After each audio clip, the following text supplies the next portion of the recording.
It's actually interesting. There were a couple points there that you made, and pushing anything under the rug is certainly not something I've learned. And I think that is something that's come up so much, is people just want to normalize, and that's actually where you kind of get into trouble for yourself. It will either cause depression or anxiety later on, or you know, or you don't just realize it. You can't self-identify that you're a caregiver. You can't come to any kind of acceptance, and it almost makes you a different person on the outside. And when you are trying to push up under the rug, you can't push under the rug caregiving.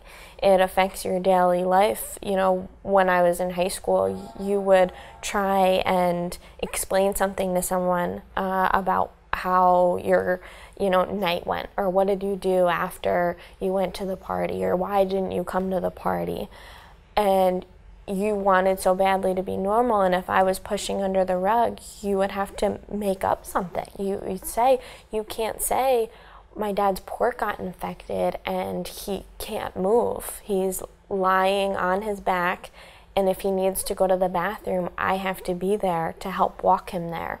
And I have to be there, so if he tries to get up, he will fall. I have to be there. His muscles can't carry him anymore.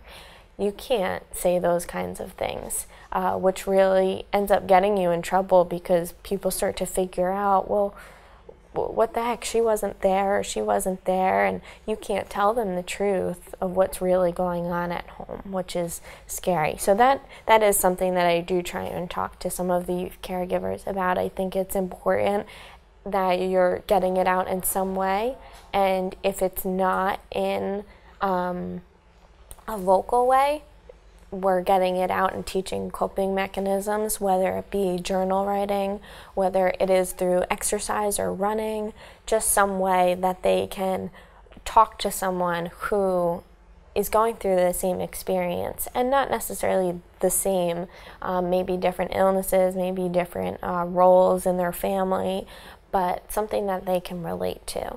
And I think that's such a huge goal, is to be able to get them to say it without having it impact every aspect of their life. That's something I really want them to know, is that even though this is something you're going through right now, and it's impacting your everyday, it's impacting how you feel, it's impacting how you interact with people, this is not something that is going to define forever and ever. There will be an end to your caregiving day when, you know, either that person passes, whether someone else steps in to take care of them, something is going to change and your roles are going to shift. And a lot of times what I see happen, and this also happened with me, is when he passed away, you then say, okay, I'm not a caregiver anymore. What am I? I'm not a caregiver. And that's a very scary thought. You self-identify with caregiver, and when that's done, you don't know who you are or what you are. And that's something hard to figure out. But a lot of people will fall into another caregiving role, whether that's in their own personal relationship with a girlfriend or boyfriend or a husband or wife. You start to caregive then in unhealthy ways, in unhealthy relationships. And I found that to be true.